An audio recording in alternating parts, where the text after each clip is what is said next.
When I think of the arts, I think of three great mandates to the arts, three great gifts that the arts can give to us. The first is the portrayal of the wonder of the creation itself.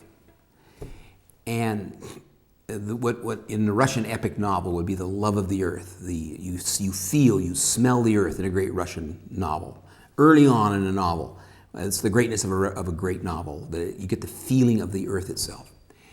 The second gift that art can give is that it can portray the human crisis.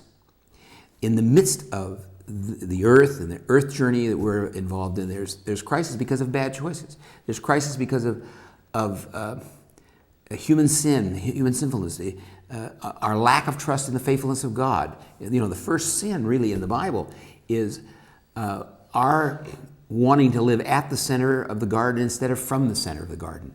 To live from Christ and from God's faithfulness and deny that faithfulness and not trust God and want to be God ourselves. So that begins the crisis journey. Well, the arts can portray the crisis.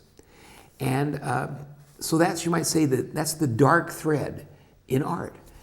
It's not as happy. It's not a happy thread. It's a dark thread.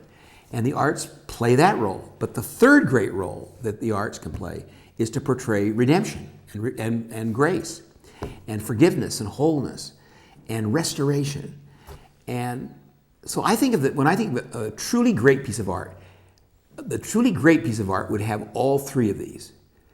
And it would have this sense of the wonder of creation, the sense of the crisis, and the sense of God's love that's greater than the creation. That's why we don't worship the creation.